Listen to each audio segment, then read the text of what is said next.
A graça e a paz do nosso bondoso Deus maravilhoso seja com cada um dos irmãos aqui presentes, os nossos amados irmãos também que nos acompanham através da live. Todos nós viemos aqui carentes dessa graça, buscando o toque do Santo Espírito do Senhor para que nos renove, nos restaure, nos cure, nos traga respostas, né? Todos nós somos carentes desse Deus maravilhoso que está com a mão estendida, pronta para nos atender. Nós já vimos aqui muitos milagres, demonstração sobrenatural de Deus através do Senhor Jesus Cristo, justamente tentando tocar a humanidade através do seu Filho. E tudo o que nós temos visto até agora é que o Senhor quer também tocar em cada um de nós. Ele quer tocar a humanidade inteira. Ele demonstrou isso através da obra que Cristo fez aqui, né? Que ele fez através de Jesus Cristo. Jesus foi um grande instrumento de Deus aqui na terra, né? Então nós estamos nesta série, os milagres de Jesus, e hoje, em mais um tema, né? Nós vamos ver hoje sobre os olhos espirituais. Uma grande cura que, sobretudo, o Senhor quer nos transmitir uma visão espiritual que vai além da visão física, essa que nós estamos usando para tocar as coisas físicas, né? A visão espiritual é o tema da nossa lição de hoje. O homem que não consegue entender a palavra de Deus, mesmo quando explicada por alguém inspirado pelo Espírito de Deus, é considerado como um cego no espírito. Sem compreender a verdade, também se torna um mudo. Pois como pode falar às pessoas aquilo que nem ele mesmo entende? Jesus provou que até esse mal pode ser resolvido no poder de Deus. Então, até mesmo a cegueira espiritual, aquela que vai além do problema físico, que para Deus é o mais fácil de resolver, até o problema mais difícil, que é a cegueira espiritual, que são os problemas de ordem espirituais, o Senhor pode resolver. Pois bem, vamos para o nosso texto base de hoje, escrito aqui em Mateus, capítulo 12, que diz assim: Trouxeram-lhe então um endemoniado, cego e mudo, e ele o curou, de modo que o mudo falava e via. Nós poderíamos então concluir a leitura, porque o milagre de hoje está resumido a este verso. Mas vamos continuar, porque o resultado deste milagre vem depois desse verso. Qual era o objetivo deste milagre? É o que nós vamos ver agora. E toda a multidão maravilhada dizia: É este, porventura, o filho de Davi? Mas os fariseus, ouvindo isto, disseram: Este não expulsa os demônios, senão por Beelzebu, príncipe dos demônios. Jesus, porém, conhecendo-lhes os pensamentos, disse-lhes: Todo reino dividido contra si mesmo é devastado, e toda cidade ou casa dividida contra si mesma não subsistirá. Ora, se Satanás expulsa Satanás, está dividido. Está dividido contra si mesmo. Como subsistirá, pois, o seu reino? E se eu expulso os demônios por Beelzebu, por quem os expulsam os vossos filhos? Por isso, eles mesmos serão os vossos juízes. Mas se é pelo Espírito de Deus que eu expulso os demônios, logo é chegado a vós o reino de Deus. Ou como pode alguém entrar na casa do valente e roubar-lhes os bens, se primeiro não amarrar o valente, e então lhe saquear a casa? Quem não é comigo é contra mim, e quem comigo não ajunta, espalha. Portanto vos digo, todo pecado e blasfêmia se perdoará aos homens, mas a blasfêmia contra o Espírito não será perdoada.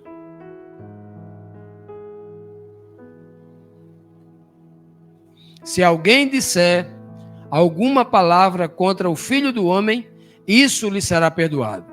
Mas se alguém falar contra o Espírito Santo, não lhe será perdoado, nem neste mundo, nem no vindouro. Mateus capítulo 12, do versículo 22 até o 32. Nós vimos aqui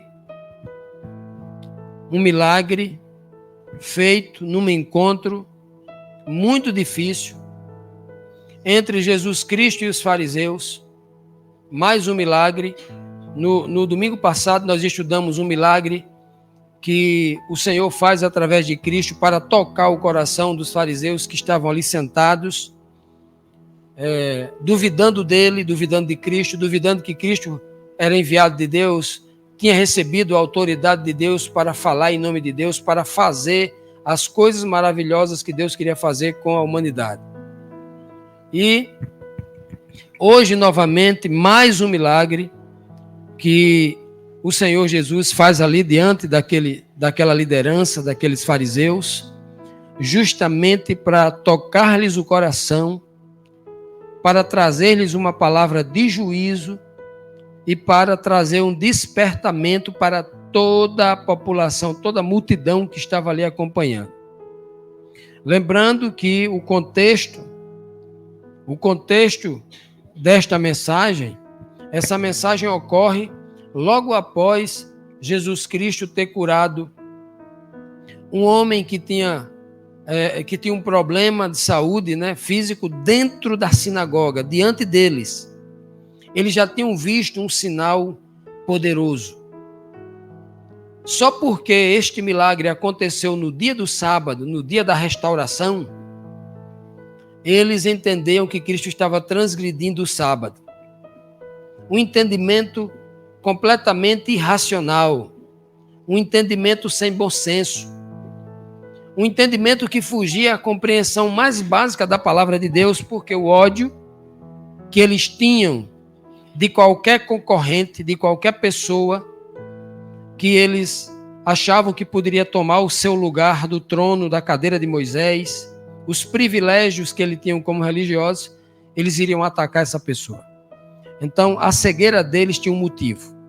E então, Cristo agora, ao realizar este milagre aqui, está transmitindo uma mensagem poderosa para eles. Por isso que o milagre é muito curto. Diz que alguém trouxe um cego, endemoniado e mudo. Imediatamente Cristo curou, não explicou quem é o nome do cego, de onde veio, não diz nada. Apenas isso, trouxeram para Jesus, Jesus curou, imediatamente o homem passou a ver e a falar. Esse é o milagre mais rápido da Bíblia. Porque o mais importante desse milagre é uma mensagem que esse milagre está transmitindo aos líderes religiosos. Eu sei que eu não estou falando aqui para líderes religiosos, mas eu estou falando para membros que podem se vacinar contra líderes religiosos. E os líderes religiosos que estão nos acompanhando aqui através da live, ou que vai assistir esse vídeo na frente, que ele faça a sincera reflexão, para que ele não seja incluído dentro deste cenário de juízo que o Senhor estabelece contra eles. Vamos então para as aplicações espirituais da mensagem que há dentro deste milagre. Primeira pergunta: quem foi levado à presença de Jesus e por que levaram até Jesus? O texto diz assim: trouxeram-lhe então um endemoniado, cego e mudo. Interessante primeiro é que a Bíblia diz que o homem era endemoniado. Endemoniado é um problema? É um problema gravíssimo. E ele, além de ser endemoniado, ele era cego e mudo. Ele tinha 3 problemas. E preste muita atenção nesses 3 problemas. Jesus vai resolver só um deles. E os outros vão ser resolvidos por causa da consequência de um só problema que ele resolve. Jesus vai expulsar o demônio. Ele vai fazer só isso. Os outros problemas serão resolvidos porque o demônio saiu da vida, ou os demônios saiu da vida daquele jovem, né? No livro de Lucas, capítulo 4, versículo 36, diz assim, no outro milagre, né? Então todos ficaram admirados e diziam uns aos outros, que palavra é esta? Até os espíritos imundos, ele dá ordens com autoridade e poder, e os espíritos saem, obedecem à palavra. Que palavra de autoridade é essa que Jesus tem? Que até os demônios, os espíritos de demônios, quando escutam, saem. É exatamente o que Cristo vai fazer aqui. A ordem dele é para expulsar os demônios, para que o demônio saia daquele jovem. E ao demônio sair, que estavam causando um problema de ordem mental, de ordem emocional, de ordem sentimental, outros problemas que estavam vinculados ao cérebro, à mente da pessoa, são resolvidos. O que fazia aquela pessoa ser cega e ser muda não era um problema nos olhos, não era uma questão física. O que fazia aquela pessoa ser muda não era porque ela tinha a língua presa, não era porque ela nasceu com uma deficiência, com uma deficiência muscular, com uma deficiência bucal, ou na garganta, ou no sistema nasal. O que fazia ela ser cega e muda era um problema espiritual. Veja o terrível problema. É o único problema que eu encontro em toda a Bíblia. E eu desconheço, porque não sou da área, deve ter algum caso assim, em que algum caso de ordem emocional nas pessoas, uma pessoa numa doença tão grave de ordem emocional, provocada por espíritos de demônios, a pessoa fique cega e muda. Eu desconheço. Mas esse caso ele é ímpar, justamente porque o Senhor está querendo nos transmitir uma grande mensagem, transmitir para todo mundo ali o que um espírito de demônio na mente de alguém é capaz de fazer com a vida dele. Qual o alvo principal daquele milagre que curou um jovem endemoniado? O Senhor queria atingir quem? Né? Qual o alvo, né? O texto diz assim, ó, ele, Jesus, curou o rapaz que veio endemoniado, de modo que o mudo falava e via. Veja que o texto aqui, ele está faltando muita coisa. E o escritor aqui, do livro de Mateus, ele é cuidadoso. O livro de Mateus, ele escreve com cuidado. Mateus era alguém preparado. Era um dos poucos discípulos que tinham uma certa condição de educação. Mas o texto para mim está errado, porque o texto diz assim, Jesus curou. Curou quem? Porque a cura aqui é o quê? Expulsar o demônio de um endemoniado. Essa é a cura. De modo que o mudo e cego, está faltando o cego. Ele está falando agora só o mudo. Por que o texto está faltando o detalhe de dizer que ele era endemoniado e que ele, após a cura, né, que foi curado o endemoniado e curado o cego? Está dizendo que era o mudo. E o mudo, quando começou a falar, também começou a ver. Falava e via.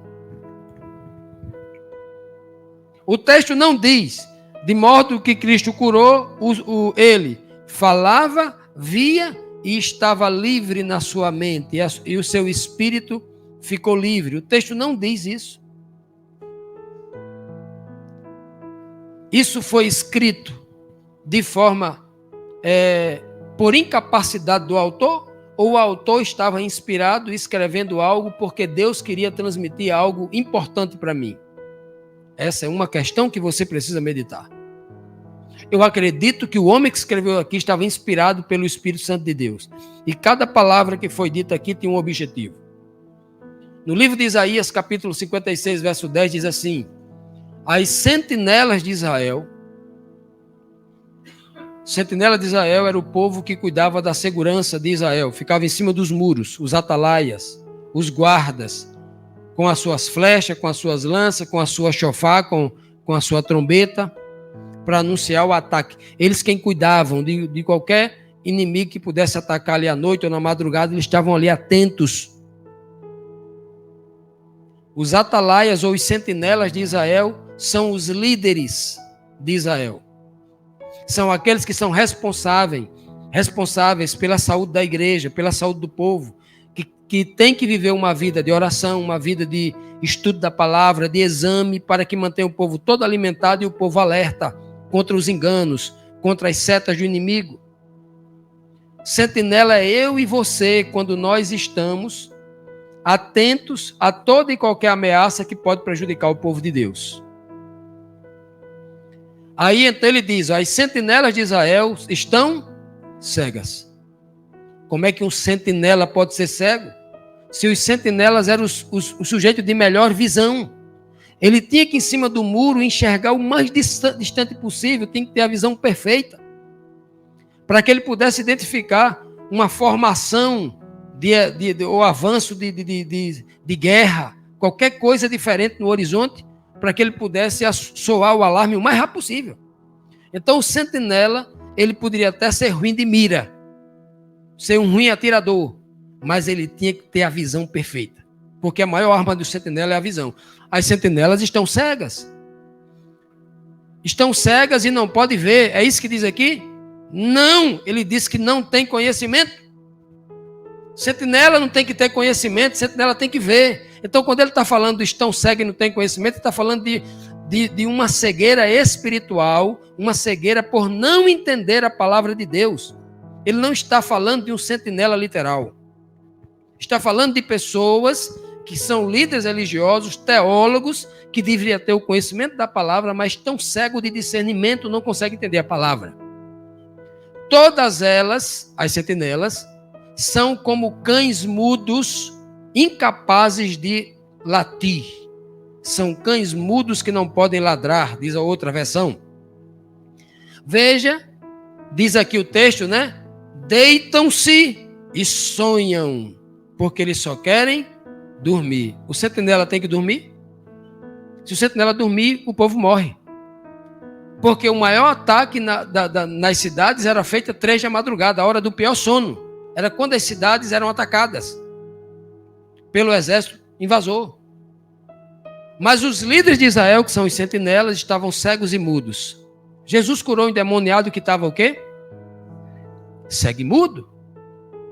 Porque justamente a cura está acontecendo ali para se cumprir a profecia através de Cristo, porque ele traz uma denúncia que já tinha sido anunciada pelo profeta Isaías, com conotação messiânica, de que os líderes de Israel iam se encontrar cegos e mudos, porque eles dormiram durante a noite, o inimigo veio e plantou a semente do engano no coração deles, e eles agora estavam cheios de espírito de demônios, e não conseguiam mais ver e nem pregar a palavra da verdade, estavam mudos para pregar a verdade, a palavra da verdade.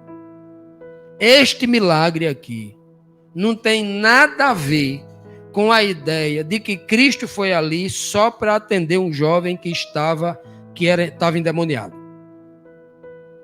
Sim, ele atendeu o jovem que estava endemoniado e curou por compaixão a todo mundo. Mas esse milagre foi provocado por Deus exatamente para que através deste milagre pudesse denunciar o estado espiritual dos líderes religiosos de Israel. É um milagre que tem uma mensagem direta. O milagre está dizendo: vocês, líderes de Israel, estão tudo cheio de demônio. Estão querendo me matar. Estão cheios de demônios. E por estar cheios de demônios, vocês não conseguem enxergar a palavra de Deus, não tem discernimento espiritual. E vocês não conseguem pregar a palavra da verdade, porque o demônio tem impedido vocês de discernirem a verdade. Se vocês não discernem a verdade, como vocês vão pregar aquilo que vocês não sabem?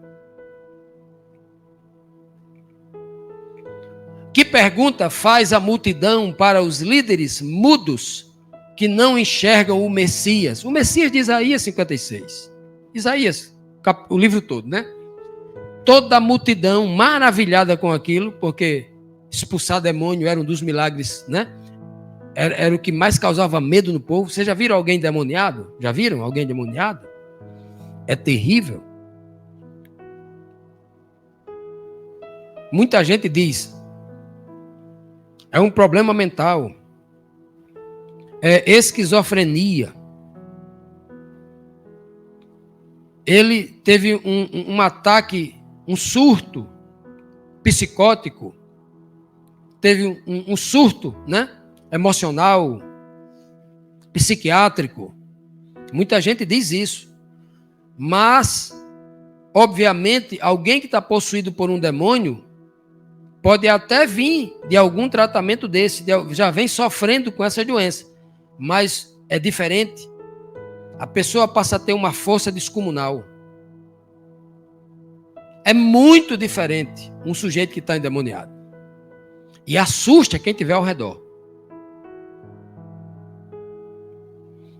E então, a multidão ficou maravilhada e dizia, depois de um milagre, obviamente, como é que alguém que estava endemoniado, alguém que estava cego, alguém que estava mudo, e só com uma palavra, sai dele, aquele jovem, com uma palavra só, resolveu o problema? A multidão ficou extasiada, com tanto poder, com tanta manifestação da glória de Deus, e a multidão dizia, não é este, porventura, o filho de Davi? E o que a multidão estava querendo dizer ao perguntar que eles eram filho de Davi? Que Cristo era filho de Davi?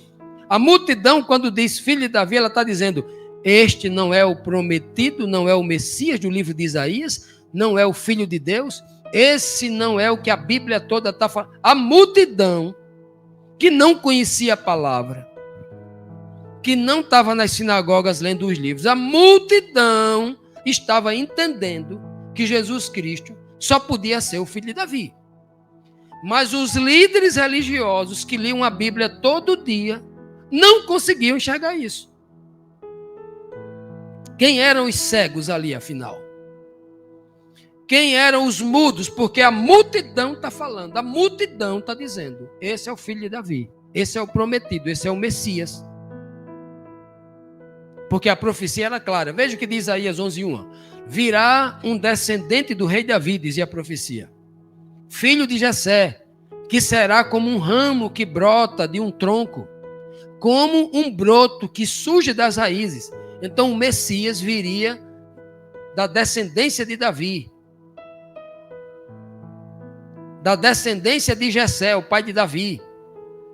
E surgiria já de um tronco morto, de uma religião morta, sem vida, de homens, de um tronco. Tronco é quando você corta a árvore, fica só um tronco, e daquele pedaço do tronco sai um galhozinho, um rebento, um renovo. De uma religião que já tenha sido cortada, Deus já tinha cortado. Jesus vem exatamente no momento em que a religião estava reprovada, estava em apostasia, e o Senhor precisava reconstruir de um galhozinho, ele reconstruir de novo o seu povo. A multidão sabia, mas os líderes fariseus não sabiam, não enxergavam em Cristo o filho de Davi. Já imaginou a cegueira desse povo? Você pode estar pensando, realmente aquele povo de antigamente era assim. E se eu disser para você que mais de 95% da igreja cristã ainda não enxerga isso? O inimigo veio quando eles que eram sentinelas dormiram, e plantaram um monte de doutrina filosófica fora da Bíblia, arrancando a Bíblia do seu óbvio sentido, e eles têm pregado doutrinas completamente diferentes da verdade bíblica. E eu e você, quando está pregando para pessoas que não são teólogas, essas pessoas entendem rapidamente quem é Deus, quem é Jesus, mas os líderes não conseguem enxergar.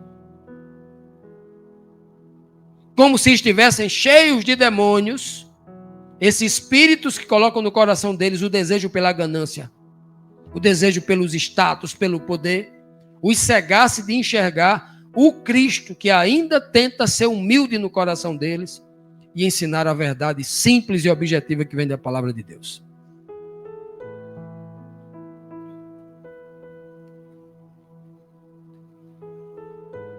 Porque os fariseus e os religiosos judeus ouviam a Jesus, mas não compreendiam.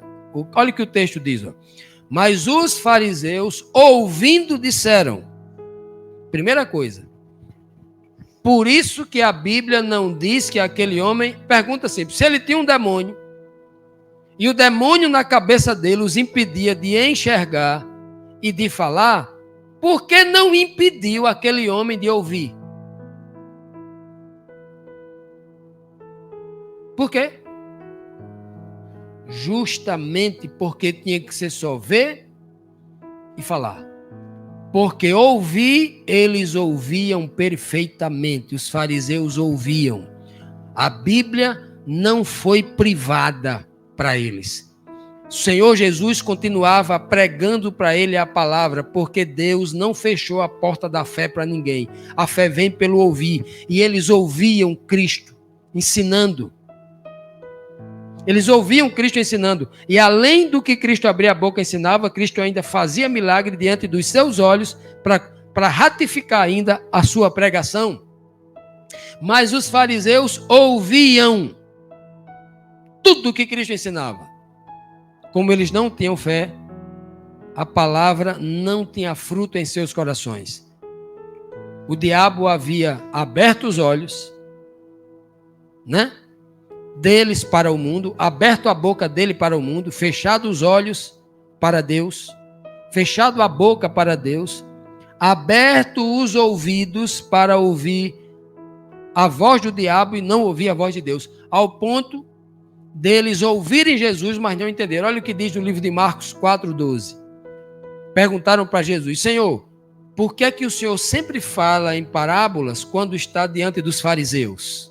Diante desse povo, dos líderes religiosos. Aí Cristo vai dizer, é a fim de que, ainda que eles vejam, não percebam. Ainda que ouçam, não entendam. De outro modo, eles poderiam se converter e ser perdoados. Aí você pergunta assim, olhando para esse verso isolado, como eu trouxe ele isolado, você vai dizer assim, Deus não queria que os líderes fariseus entendessem e nem que se convertesse? Não é isso que o texto está dizendo. O texto está dizendo claramente, olha, se eles dessem ouvido, quisessem guardar a palavra de Deus, se eles quisessem se converter matando o velho eu religioso, eles com certeza se converteriam.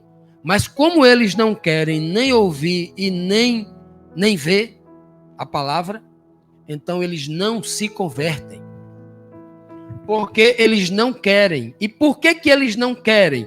Porque buscaram ouvir a voz dos espíritos de demônios que o cegaram e que o taparam seus ouvidos. Ainda que vejam, olha, a fim de que vejam, o que é que eles viam? Os milagres. Ainda que ouçam, não entendem. Por que não entendem? Era Deus que estava impedindo? Quem é que estava impedindo eles de não entender a palavra? Os espíritos de demônio. É por isso que Cristo chega ali e diz assim, olha, eu sou, Deus enviou aqui para que eu seja a única forma de vocês voltarem a enxergar e a falar. Só eu posso expulsar o demônio de vocês. E vocês estão querendo me rejeitar. Vocês estão querendo me matar. A única pessoa que pode libertar vocês dos demônios de vocês. Então, o problema deles era de ordem espiritual. Se não fosse, Cristo não teria dito para eles: o vosso pai é o diabo.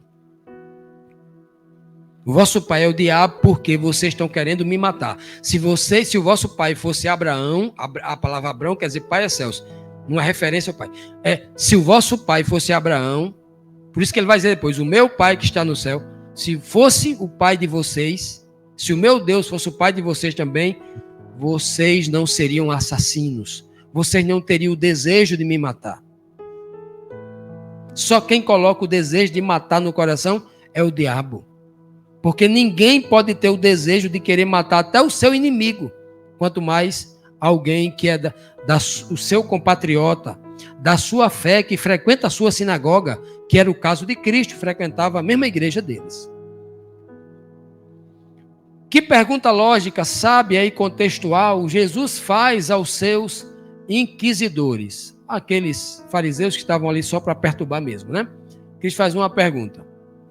Porque, obviamente, eles vão dizer assim para Jesus, assim: olha, esse aí não expulsou esse demônio no poder de Deus, não.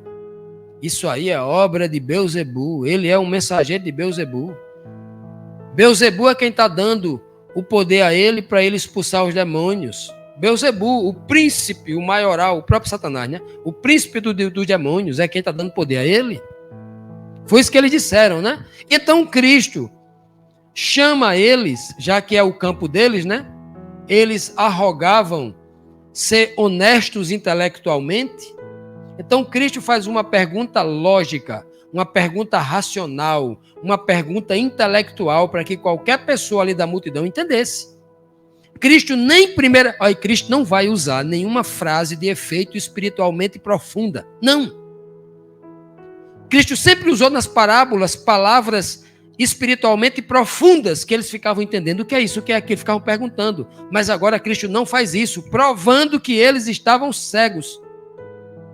Cristo não usa nenhuma palavra de efeito. Ele vai dizer claramente aqui, olha, preste atenção, como é que eu, estando no poder de Belzebu, expulso o demônio que pertence a Belzebu? Porventura, Satanás vai dividir o seu reino, ele expulsar ele mesmo? Como é que Satanás vai expulsar o seu próprio agente, aquele que está a serviço dele? Satanás vai mandar o espírito imundo fazer um trabalho na mente da pessoa e depois vai expulsar para que ela não faça o trabalho, é isso? Olha que pergunta que te faz. Todo reino dividido contra si mesmo será devastado. Toda casa dividida, todo lar dividido contra si mesmo não subsistirá. É o que Cristo diz. A divisão dentro do mesmo lar, dentro da mesma igreja, ela não pertence a Deus. Embora Deus opere a divisão, em alguns casos, quando há pecado, quando há apostasia, não é a obra de Deus dividir. A obra de Deus sempre é somar, unir, resolver os problemas que há para que a igreja seja unida. Resolver o problema que possa haver numa casa para que se unam e nunca a divisão. Não é de Deus a divisão. Quem planta, incita a divisão é o diabo. Muitas vezes Deus permite porque ali entrou o quê? O pecado, a apostasia, os desejos maus da mente humana perturbada por demônios, e o Senhor permite que haja isso, né? 1 Coríntios 12, 25 diz: para que não haja divisão no corpo. E qual é o corpo que a Bíblia fala aqui? A igreja de Deus. E ali estava a igreja de Deus, só judeus ali, Jesus judeu, os fariseus judeus, os discípulos judeus, só haviam ali a igreja. E eles estavam provocando uma divisão. Porque foi eles que disseram: esse daí não é nosso, está expulsando o demônio por Belzebu. Quem provocou a divisão foram os fariseus. Para que não haja divisão no corpo, mas que os membros tenham igual cuidado uns dos outros. Cristo estava ali cuidando um do outro. Cristo estava cuidando do homem que estava doente e dando a saúde de volta a ele. E agora vieram os fariseus, completamente contrário a tudo isso, que eles não faziam, né? Não há registro. em que Jesus chega a algum lugar, em que os fariseus estejam orando e curando alguém, em que os fariseus estejam fazendo alguma bondade para com o povo, não. O tempo todo o povo sendo explorado por eles. O tempo todo. Por que Jesus chama a atenção dos líderes judeus para os seus filhos, né? Aí Cristo continua falando e perguntando a eles o seguinte: se eu expulso por Beelzebu e o demônio foi expulso, a prova está aí, olha. A prova é tão certa que o endemoniado já não falava nem via mais. Ele está falando e vendo, é porque o demônio saiu. Está a prova aí. Ele é uma prova viva. Então, realmente Cristo havia expulsado o demônio. Todo mundo via isso, a multidão toda via e estava glorificando a Deus por isso. Aí Cristo pergunta: por quem os expulsam os vossos filhos? Se os vossos filhos estão expulsando demônio, eles estão também expulsando por Beelzebu. Já que Beelzebu expulsa Beelzebu, já que Satanás expulsa os próprios que são deles, então como é que vocês vão saber se os vossos filhos estão expulsando por Deus ou por Beelzebu? Que julgamento é este que vocês estão fazendo? Impreciso. Que balança é essa que vocês estão julgando? Que quando é os de vocês colocam mais peso de um lado. Quando é do outro, você coloca mais peso do outro. Uma balança de 2 pesos e 2 medidas? Que julgamento irracional e desonesto é este que vocês estão fazendo? É o que Cristo está dizendo, mostrando exatamente a desonestidade intelectual, a falta de discernimento espiritual que eles tinham das coisas, mas estavam cegados de ódio ali, e tudo que Cristo fizesse, eles iriam reprovar. Qualquer coisa que Cristo fizesse, porque estavam cegos pelos demônios, né? E mudos para falar a verdade. No texto de Joel 2:28, a própria Bíblia já apontava, são vários versos da Bíblia, né, apontando para os filhos, sempre aos filhos, né? Você vai encontrar desde o Antigo Testamento, ó, é só os filhos de Abraão viriam, que Abraão não viu a promessa que Deus fez para ele. Tu terás uma descendência como a estrela do céu. Abraão morreu e não viu, mas os filhos viram. Hoje nós vemos. Os filhos de todo o povo do deserto foi quem entrou em Canaã. Nenhum dos pais viram, morreram tudo lá no deserto. Sempre é os filhos. O descendente. Porque os pais rejeitam a verdade. Então os filhos dele, é por isso que tem, né, a profecia de que os filhos converteriam os corações dos pais nos últimos tempos, né? Os filhos. E aqui diz aqui em Joel 2:28, e há de ser que depois que o Messias vier e resolver esse problema, colocar as coisas em seus lugares, eu derramarei o meu espírito sobre toda a carne, e os vossos filhos, não vai cair sobre vocês, é sobre os vossos filhos, e as vossas filhas irão profetizar. Os filhos que já serão velhos lá na frente. Os filhos de vocês, quando já lá na frente, que já estarão em idade avançada, eles vão ter sonhos. E os jovens que serão filhos de vocês, netos, bisnetos, também terão visões. Os filhos. Toda vez que um homem, que um cristão, ele rejeita a palavra espiritual de Deus, esse poder lhe é tirado e Deus, na sua misericórdia, passa isso ao filho. Tenta com o espírito no coração daqueles para que aqueles não sejam igual aos pais. E sabe o que é uma coisa interessante que tem na Bíblia? Muito interessante. É que todos os pais bons, como Davi, homens de Deus, têm filho ruim.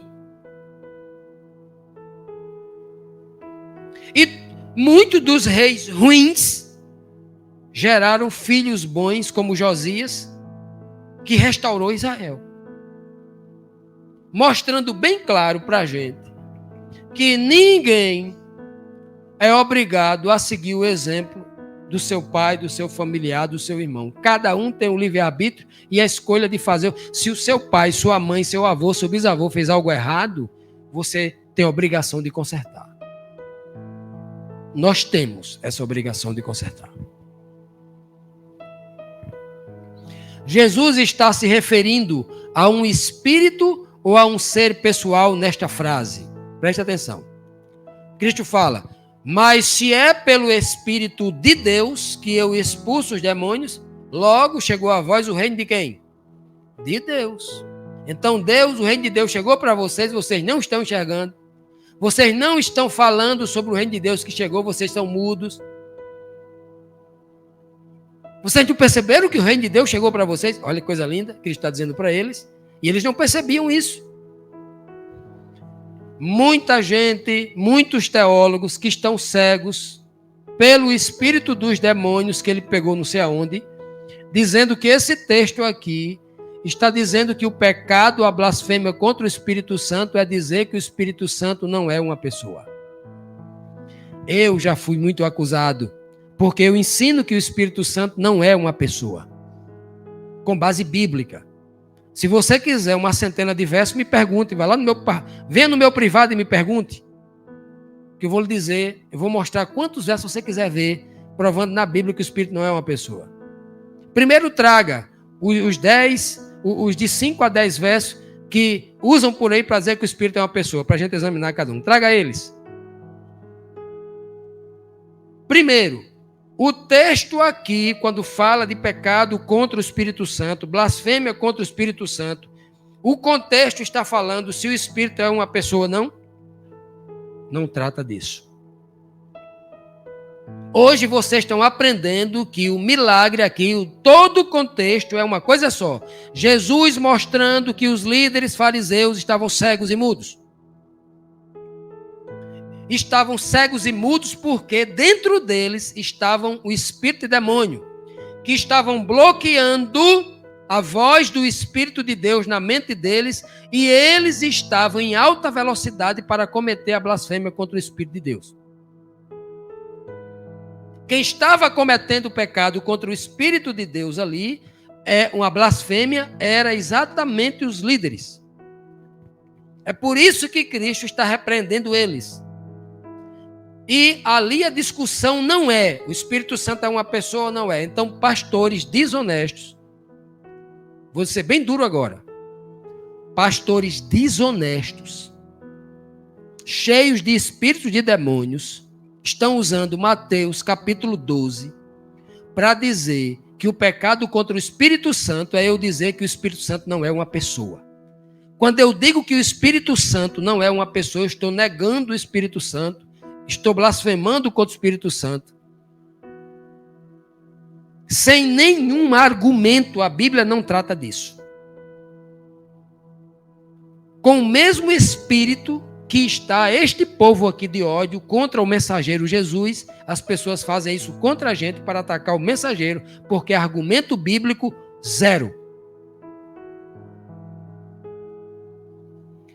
Pergunta para vocês, o texto está dizendo, mas se é pelo Espírito Deus que eu expulso o demônio, assim que está escrito assim? Mas se é pelo Deus Espírito que eu expulso, está assim que está escrito? Ou está escrito pelo Espírito de Deus? O Espírito pertence a quem aqui? A Deus. É um Espírito que está dentro de Deus.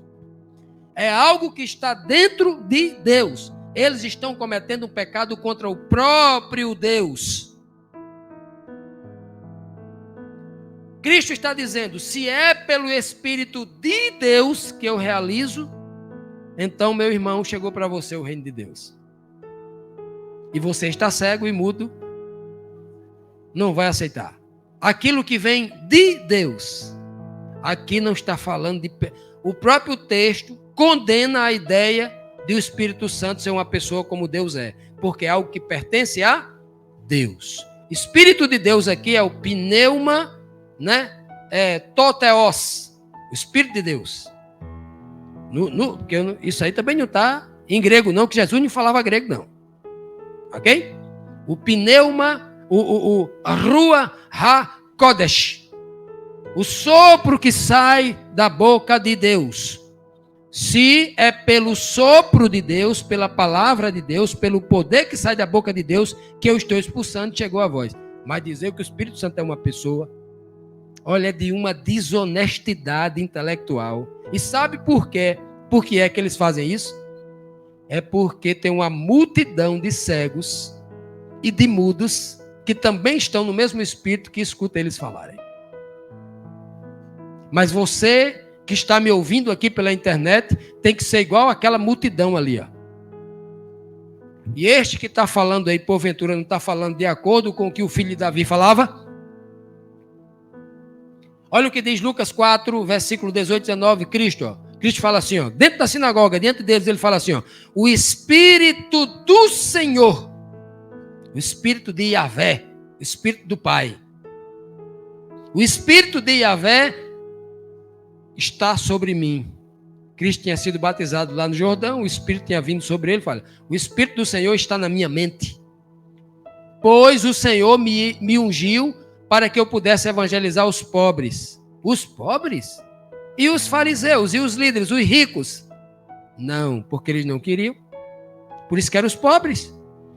E ele me enviou a curar os quebrantados de coração. Os quebrantados de coração. Os orgulhosos de coração não vai aceitar, é cego. É só os quebrantados, os humildes. E a pregar a liberdade aos cativos e restauração e dar à vista quem? Aos cegos. Jesus veio para abrir os olhos dele, mas eles não aceitaram. Os demônios impediram que os olhos fossem abertos. Eles pediram para que os demônios impedissem. Quem era o valente expulso de sua casa a quem Jesus estava se referindo? Aí Cristo diz assim, ó. Ou como pode alguém entrar na casa do valente? Cristo fala, como é que eu posso entrar na casa do valente? Não é? Cristo perguntou para ele, sem que primeiro amarre o valente e saqueie a sua casa. Você vai entrar na casa do homem valente, você tem que primeiro amarrar ele. Senão você não vai conseguir na casa do homem valente você roubar a televisão dele, a geladeira dele, o fogão dele, né? Você tem que amarrar. Então Cristo está dizendo assim, olha, ei, eu tenho poder.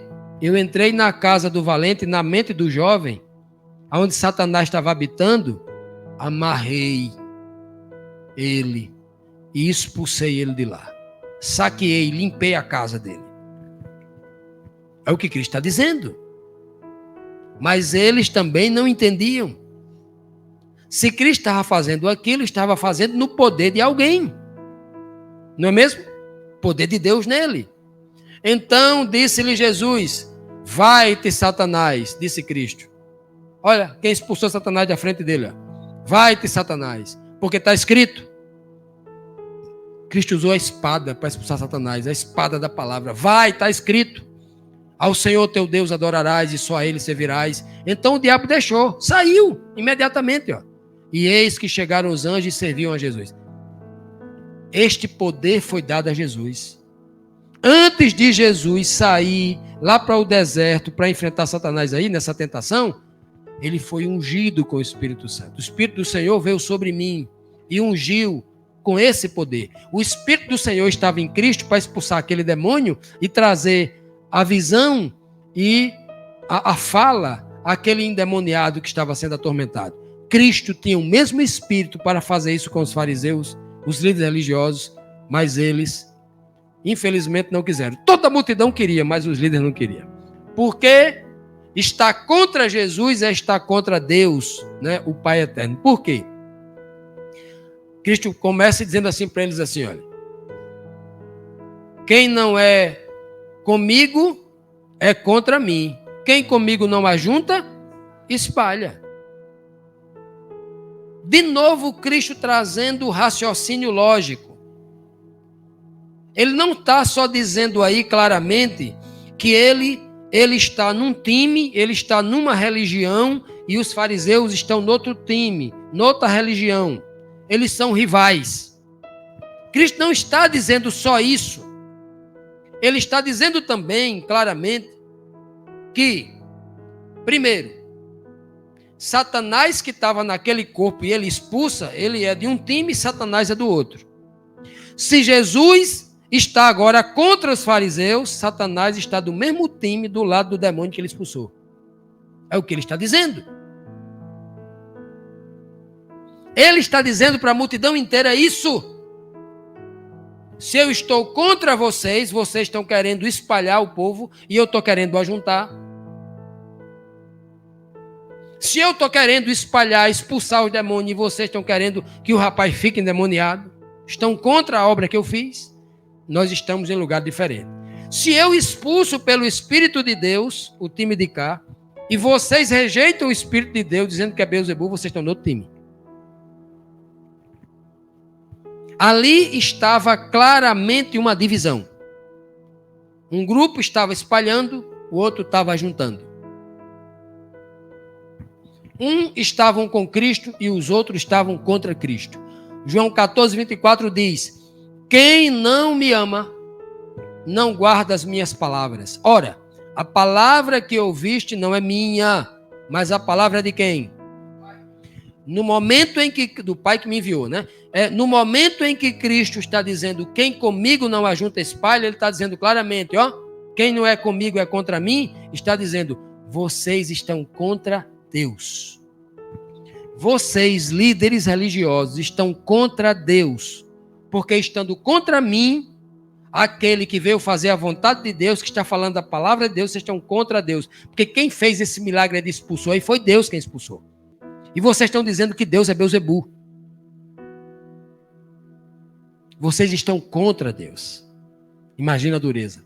Aí eu pergunto para vocês, quantos líderes religiosos hoje, que você vê pregando aí através da internet, da televisão, ou até ao vivo numa igreja, não têm se portado como estes líderes fariseus que estão contra Deus?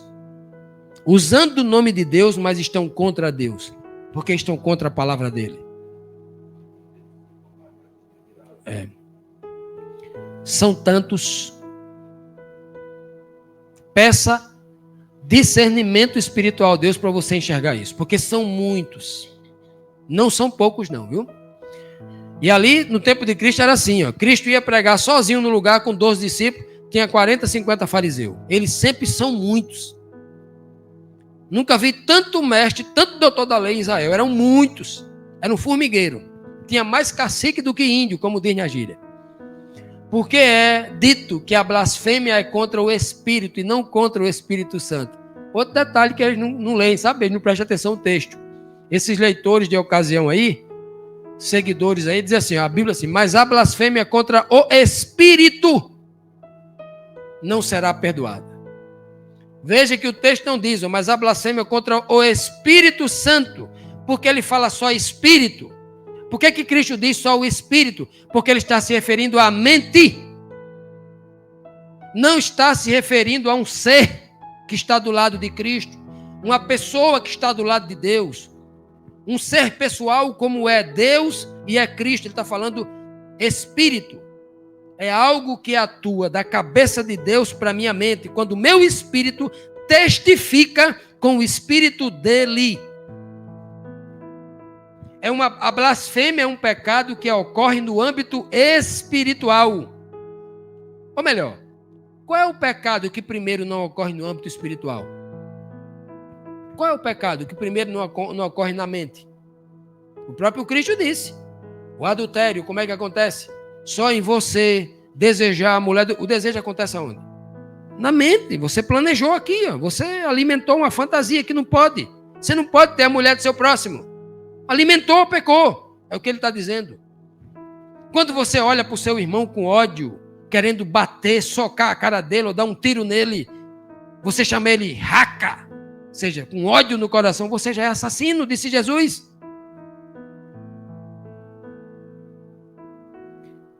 O próprio José disse para a mulher, como eu pecaria contra o meu Deus?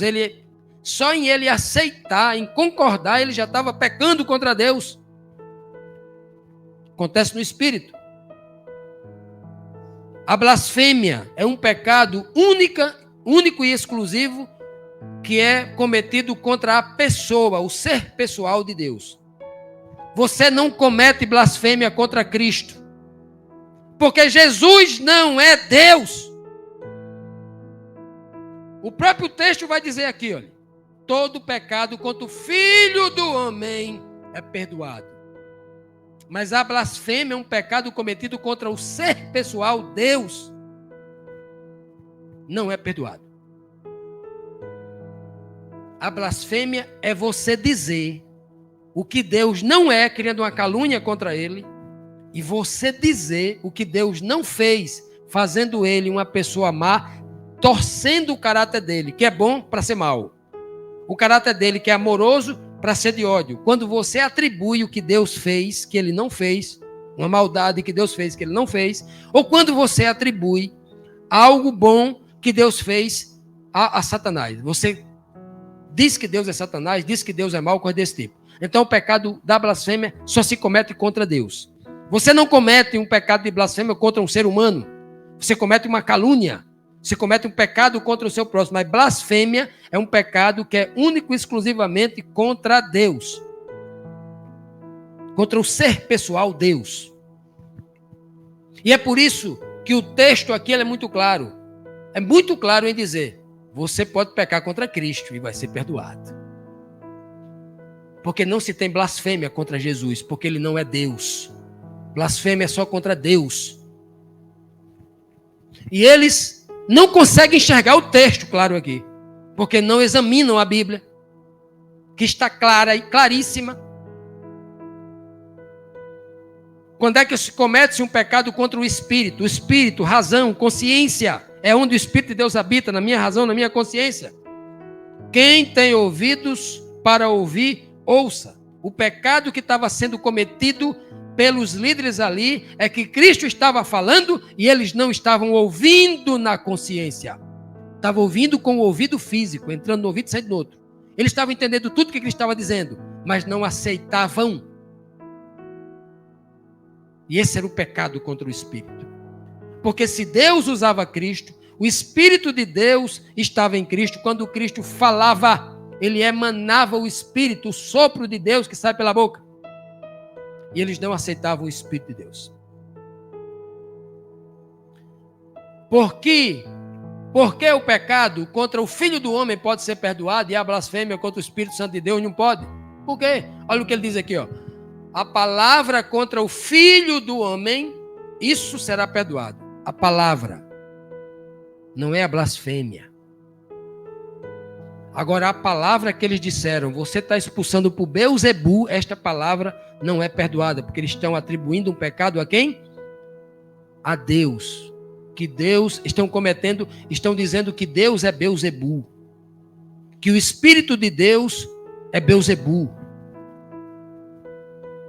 É o que eles estão dizendo. Pararam? Você pode dizer qualquer coisa contra o Filho do Homem, se arrepender e vai ser perdoado. Mas o pecado contra o Espírito de Deus, contra o Espírito, não é perdoado. É o que está dizendo. Porque o Filho do Homem veio para quê? Para salvar o que se tinha perdido. Ele veio buscar e salvar o que tinha perdido.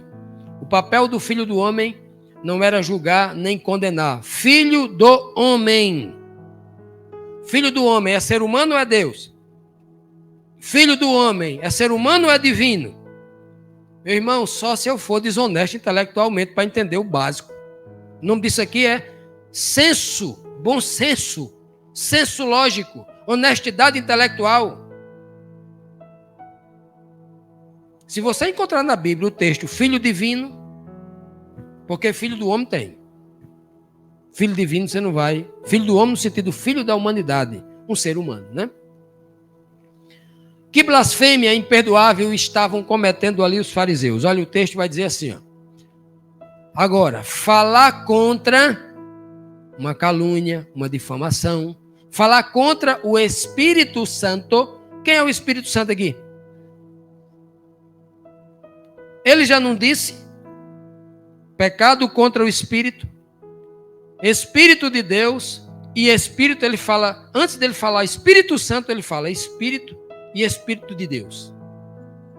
Então essa palavra, por último, que ele diz Espírito Santo, por último, esse Espírito Santo é de quem? O Espírito de Deus que é santo. Porque a palavra ela é principiológica, ele já disse antes. Ah, não, a palavra aqui Espírito Santo é de uma pessoa. Não é, porque o contexto está dizendo que é o Espírito de Deus. E ele diz que o pecado ocorre no espírito do homem, na mente. Não é? Ó, falar contra o espírito não lhe será perdoado. Mateus 12, 24 diz aqui, ó, no próprio contexto aqui eu estou trazendo aqui, ó. Mas os fariseus, ouvindo isto, diziam: este não expulsa os demônios, senão por Beelzebu, príncipe dos demônios. Aqui eles estão cometendo a fala contra Deus, contra o Espírito de Deus. Aqui está configurado o pecado, a blasfêmia contra o Espírito Santo. Aqui quem está cometendo isso é os fariseus. E os fariseus não disseram: o Espírito Santo não é uma pessoa. O fariseu não disse isso, não. Vocês entendem? Era uma consecução de pecados. Era uma consecução, uma sequência de rejeições, de um milagre após o outro, de uma pregação após outra, e eles rejeitando o que Cristo estavam pregando. Que principais ensinamentos, dentre tantos, podemos tirar desse grandioso milagre que nós examinamos hoje? Eu geralmente trago 7, mas vocês podem aí aumentar aí para mais 7, mais 10, né? Ok? Então, deixando bem claro aqui que a blasfêmia e o pecado contra o Espírito Santo é exatamente você rejeitar reiteradamente, repetidamente, várias vezes. O Senhor falando e você rejeitando. Jesus havia curado um leproso, curado o cego. E lá na sinagoga, Jesus tinha acabado de curar o homem da mão ressequida no sábado. Então, eles vinham rejeitando o milagre de Cristo, um atrás do outro. Esse aqui é o 4º ou 5º milagre diante deles. Então, a rejeição é que o Espírito de Deus estava falando na mente deles, as multidões gritando no ouvido deles: é o Messias, é o prometido, é o filho de Davi. E eles só ouvindo e rejeitando, e silenciando a voz do Espírito na mente deles. E eles estavam, naquele momento, cometendo o pecado contra o Espírito Santo, porque o Espírito de Deus estava falando através de Cristo, através de multidões, através de cego, de leproso, tudo falando no ouvido deles, e eles rejeitando. E a voz do Espírito silenciando devido à negação deles. Isso é o pecado com o Espírito Santo, né? Então, ensinamentos. O cego no Espírito não entende Deus. Se ele for cego no Espírito, ele entende Deus? O discernimento espiritual, né? Vem pelos olhos do discernimento. O mundo espiritual não fala, o mudo espiritual, ele não fala a verdade. Porque ele não tem conhecimento do espiritual. Ele, quando abrir a boca, ele vai falar de religiosidades. Ele vai falar de secularidades. Ele vai falar de futilidades. Mas ele não prega a verdade, porque a verdade só vem por um meio, pelo Espírito de Deus. 3. Só Jesus pode trazer de Deus para nós o discernimento.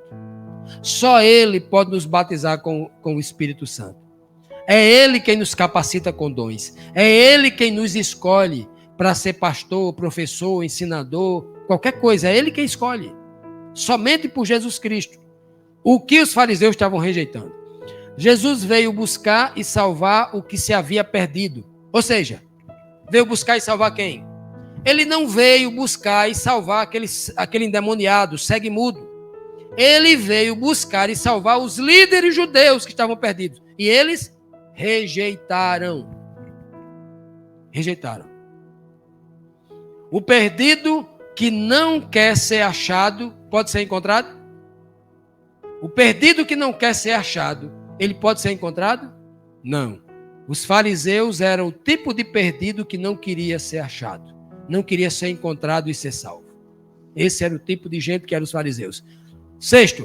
Rejeitar a voz do Espírito de Deus, falando à minha mente, à minha consciência, de forma reiterada, por causa da minha igreja, da placa da minha igreja, dos meus interesses, da minha fama, do meu bem-estar, significa cometer o pecado contra o Espírito Santo, porque só o Espírito Santo de Deus é quem pode, na minha consciência, me convencer do pecado, da justiça e do juízo. E se eu impeço que o Espírito fale a minha consciência tentando me convencer, eu estou cometendo o pecado contra o pecado imperdoável. Porque nem me arrepender eu vou, porque não tem nem como ser convencido. Se eu bloqueei a voz do Espírito falando da minha consciência. Esse é o pecado contra o Espírito Santo. 7. O Espírito não convence quem rejeita a palavra de Deus. O Espírito não convence quem não quer ser convencido. Quem rejeita o poder de Deus, o Espírito não tem como convencer ninguém. O Espírito só convence quem está pronto, quem está quebrantado, quem está querendo aprender, quem está querendo ser convencido das suas dificuldades. Se o homem não tiver espiritualmente preparado para isso, ele vai cometer o pecado contra o Espírito Santo. Para nós concluirmos, o pecado ou blasfêmia contra o Espírito do Deus Santo ocorre quando o homem tapa os seus ouvidos espirituais para não ouvir os constantes apelos de Cristo à sua consciência. A rejeição reiterada, repetida, desses apelos espirituais faz com que a voz de Deus diminua, até que a mente do homem, lá na mente do homem, até silenciar a voz de Deus completamente na sua consciência. Esta é a blasfêmia ou o pecado imperdoável. Que o Senhor nos abençoe, nos unja com o seu Santo Espírito, para que enquanto Ele fale esta voz à nossa consciência, ao nosso coração, a gente esteja com os ouvidos atentos a cada palavra do Santo Espírito de Deus falando ao nosso espírito. Para que o nosso espírito possa testificar com o Espírito de Deus sobre a verdade. E aí o poder da transformação chegará em nossa vida, em nome de Jesus. Amém.